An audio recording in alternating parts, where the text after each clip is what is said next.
City India news channel हक की आवाज़। Paradise function palace, paradise function palace महबूब नगर।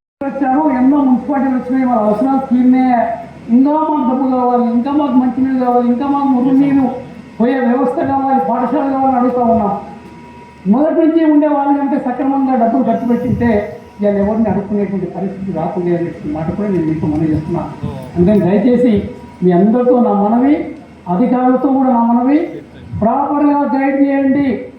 మేము గతంలో వినేవాళ్ళం, మన స్వాతంత్రం వచ్చిన రోజుల్లో అవినీతి లేదు. ఆ రోజు మహాత్మా గాంధీ గారు, పండిత్ జవహర్లాల్ నెహ్రూ గారు, సర్దార్ వల్లభాయ్ పటేల్ గారు, సుభాష్ చంద్రబోస్ గారు, మౌలానా ఆజాద్ గారు, ఇలాంటి మహా గొప్ప నాయకులు ఉన్నారు. ఎవరిపైన ఈనాడు కరప్షన్ చార్జెస్ వింటూ ఉన్నామా?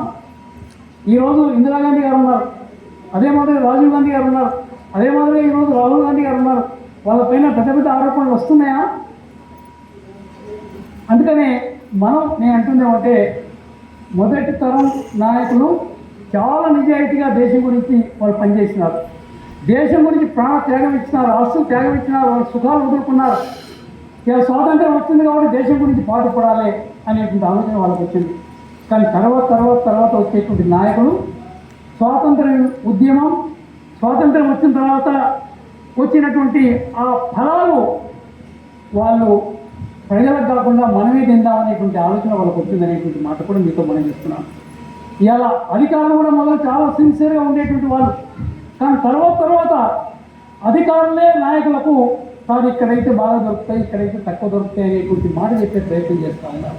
అందుకని అధికారులు, ఈనాడు ప్రజాప్రతినిధులు నిజాయితీగా పనిచేస్తే భారతదేశానికి తిరుగు లేదనేటువంటి మాట కూడా నేను మనం చేస్తాను. ఇంకా దయించి వనపర్తి నియోజకవర్గం వరకు మనం సక్రమంగా పనిచేసే ప్రయత్నం చేద్దామా?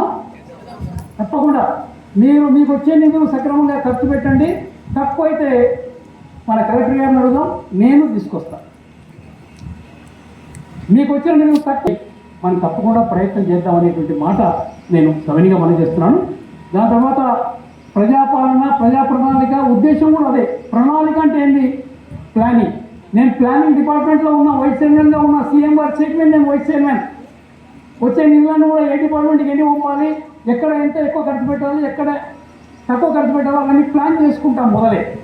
మీరు కూడా మాదిరిగా ప్లాన్ చేసుకోవాల్సిన అవసరం ఉందనేటువంటి మాట కూడా మీరు, అంటే ఇలా గ్రామ సర్పంచ్గా ఉన్నారు, మీరే ఎమ్మెల్యే కావచ్చు, మీరేమన్నారుగా ఏదో ఒక ట్రైనింగ్ అనుకోండి. మీరు ఆ విధంగా వచ్చిన నిధులు మీ మున్సిపల్ కమిషనర్ గుర్తుపెట్టుకోండి, మీ ఎంపీడీఓని గుర్తుపెట్టుకోండి. ఎన్ని నిధులు వచ్చినాయమ్మా, ఎక్కడ అవసరం ఉంది, ఎక్కడ ఖర్చు పెట్టాలి అనేటువంటి ప్రణాళిక మీరు రాసుకుంటే, కరెక్ట్గా రాసుకుంటే తప్పకుండా జరుగుతుంది అనేటువంటి మాట కూడా నేను మనం చేస్తూ ఉన్నాను. అందుకని పేద ప్రజలకు ఏ ప్రభుత్వం అయినా కట్టుబడి ఉండాలి. బలహీన వర్గాలకు, ఎస్సీ, ఎస్టీ, బీసీ, మైనారిటీ వర్గాలకు మనం తప్పకుండా వాళ్ళకి సేవ చేయాల్సిన అవసరం ఉంది. ఎందుకంటే మిగతా కులాలతో సమానంగా వాళ్ళు ఇంకా రాలేదు, విద్యలోనూ అన్ని విషయాలు కూడా రాలేదు. వాళ్ళ సంక్షేమం ప్రభుత్వం యొక్క ప్రధాన ధ్యేయంగా పనిచేస్తేనే మనకు సార్థకత ఉంటుంది, కొంతకాలం మనం పనిచేయగలుగుతాం అనేటువంటి మాట కూడా నేను సవినిగా మనం చేస్తున్నాను. అదేవిధంగా ఈరోజు మనకు మార్చి 6వ తేదీ నాడు ఈ కార్యక్రమం మొదలైంది. దాదాపుగా జూన్ 12వ తారీఖు వరకు ఈ కార్యక్రమం జరగబోతూ ఉంది. అంటే ఎండాకాలం మొదటి నెలలో మొదలై మీకు ఎండాకాలం అయిపోయిన తర్వాత వర్షాలు పడుతున్నటువంటి సందర్భంలో జూన్ 12కి అయిపోతుంది. ఈ ఎండాకాలం అంతా కూడా ఎండ అనుకోకుండా వార్డులలో, గ్రామాలలో, వీధులలో తిరిగి ప్రజల అవసరాలు గుర్తించి తప్పకుండా వాటిని పరిష్కరించే ప్రయత్నం చేద్దాం. మనం చివరగా జూన్ 12 కార్యక్రమం ఉంటుంది కాబట్టి జూన్ 2కేమో రాష్ట్ర స్థాయిలో పెద్ద బహిరంగ సభ ఉంది. దాని తర్వాత రేపు 22 అనుకుంటా నేను, ఏదైతే మున్సిపాలిటీ ఉందో, ఏదైతే గ్రామ పంచాయతీ ఉందో, మనకి ఆ కేంద్రం ఇచ్చే నిధులు కానీ, రాష్ట్రం ఇచ్చే నిధులు కానీ సక్రమంగా 5 సంవత్సరాలు ప్రతి నయా పైసా పక్కకు పోకుండా ఖర్చు పెడితే ఆ గ్రామం యొక్క అవసరం, ఆ వార్డు యొక్క అవసరం, పట్టణానికి అవసరం తీరుతుందనేది నా నమ్మకం. మన స్వాతంత్రం వచ్చి ఎన్ని రోజుల 79 సంవత్సరాలు అయింది.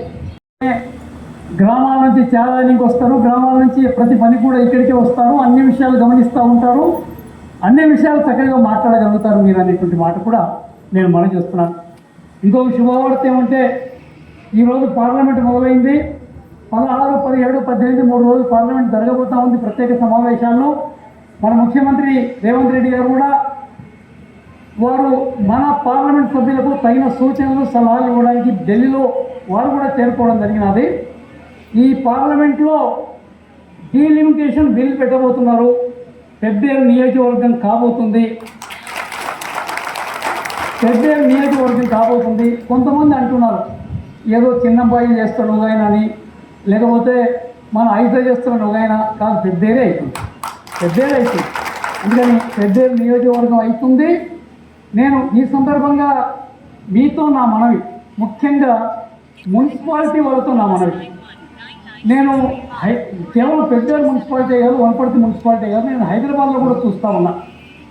పర్మిషన్లు ఇచ్చేటప్పుడేమో కక్కుర్తి పడి చిన్న చిన్న రోడ్లకు పర్మిషన్లు ఇస్తా. కొంచెం జనాభా పెరుగుతూనే, కార్లు పెరుగుతూనే, మోటార్ సైకిల్ పెరుగుతూనే ఆ ఇల్లు కూలగొట్టడానికి ప్రభుత్వం ఎంత కంపెన్సేషన్ ఇస్తుంది, ఎంతమందిని అడుక్కోవాల్సి వస్తుంది, ఎంతమంది కోర్టుకు పోతే కోర్టులలో కొట్టాడాల్సి వస్తుంది. అందుకని నాకు ఒక పెద్ద మనిషి అనేక దేశాల్లో చదువుకొని పనిచేసిన వ్యక్తి నాకు చెప్పినాడు, sir town and country planning మీరు ఆషామాషిగా తీసుకోకండి, చిన్నవాడికి మీరు కాంప్రమైజ్ కాకండి, మొదలే పెద్ద రోడ్లు పెట్టండి, మొదలే డ్రైనేజెస్ చాలా బాగా ఇవ్వండి అనేటువంటి మాట చాలా చక్కటి సూచన. అందుకని నియోజకవర్గ హెడ్ క్వార్టర్ కాబోతుంది కాబట్టి మున్సిపల్ కమిషనర్ గారు, మున్సిపల్ చైర్మన్ గారు, మున్సిపల్ వైస్ చైర్మన్ గారు కొత్త పర్మిషన్లు జాగ్రత్తగా ఇవ్వండి. మళ్ళా పొలగొట్టి మళ్ళా వాళ్ళకి కంపెన్సేషన్ ఇచ్చి మళ్ళీ వాళ్ళని అడుక్కునే పరిస్థితి పెట్టకండి. అందుకనే మీరు చాలా చక్కటి టౌన్ మన పెద్దేరు ఒక 4 నియోజకవర్గాలకు సెంటర్గా ఉంది అనే మాట కూడా. వనపర్తిలో కూడా సాగునీటి వసతి లేనప్పుడు పెద్దేరులో ఉంది. జూరాల ప్రాజెక్ట్ మొదటి ఇక్కడికి వచ్చింది. మంచి ఒడ్లు పండిస్తారు, మంచి పంటలు పండిస్తారు. ఇక్కడ ధనవంతమైనటువంటి పట్టణం ఇది. దానికనే ఈ పట్టణాన్ని ఇంకా చాలా సుందరంగా తీర్చిదిద్దామని నేను మనసారా మిమ్మల్ని కోరుకుంటా ఉన్నాను. ప్రభుత్వం కూడా చాలా ప్రాధాన్యత ఇస్తుంది పట్టణాలకి. మీకు పట్టణాల్లో కావాల్సింది మంచి రోడ్లు కావాలి, మంచి మురుగునీరు వ్యవస్థ కావాలి, మంచి త్రాగునీరు వ్యవస్థ కావాలి, మంచి వీధి లైట్ ఉండాలి, డివైడర్స్ ఉండాలి, దాని తర్వాత మంచి చదువుకోవడానికి పాఠశాలలు ఉండాలి, మంచి హాస్పిటల్ ఉండాలి, ఉపాధి అవకాశాలకు ఏదైనా ఫ్యాక్టరీలు పెట్టేటువంటి అవకాశం పట్టణాల్లో ఉండాలని మనం ప్రతి ఒక్కరం కోరుకుంటాం. ఆ విధంగా మన ముఖ్యమంత్రి గారు చాలా పెద్ద ఎత్తున ఆలోచన చేస్తూ ఉన్నారు. ఈరోజు చాలా 24 గంటలు పనిచేస్తూ ఉన్నారు రాష్ట్ర అభివృద్ధి గురించి అనేటువంటి మాట కూడా నేను సవినీగా మనజేస్తున్నాను. అందుకనే ప్రజాపాలన ఇవాళ శ్రీనివాస్ గౌడ్ గారు మీ అందరితో ఓట్లు వేసుకొని గెలిచిన వారే, సుమిత్రమ్మ మీతో ఓట్లు వేసుకొని గెలిచినటువంటి వాళ్ళే, మిగతా కౌన్సిలర్స్ అందరూ మీతో ఓట్లు వేసుకొని గెలిచినటువంటి వాళ్ళే, సర్పంచులు కానీ ఉప సర్పంచులు కానీ వార్డు మెంబర్లు కానీ మీతో ఓట్లు వేసుకొని గెలిచినటువంటి వాళ్ళే. వాళ్ళు ఓటు వేసిన తర్వాత మీరేం చేయాలి? పట్టణాన్ని కాపాడాలి, పట్టణానికి కావాల్సిన అన్ని వసతులు కల్పించే బాధ్యత మీది అనే మాట నేను మనవి చేస్తున్నాను. మీ గ్రామాన్ని మీరు కాపాడుకోవాలి. మీరు చేసిన మంచి పనులు మీరు చనిపోయిన తర్వాత కూడా జ్ఞాపకం పెట్టుకుంటారు ప్రజలు, వార్డులో కానీ, పట్టణంలో కానీ, గ్రామంలో కానీ. చెడు పని చేస్తే బాగా చచ్చిపోయినాడు అంత వెంబడి. అందుకని మీరు బతికున్నప్పుడు వచ్చిన అవకాశాన్ని సద్వినియోగం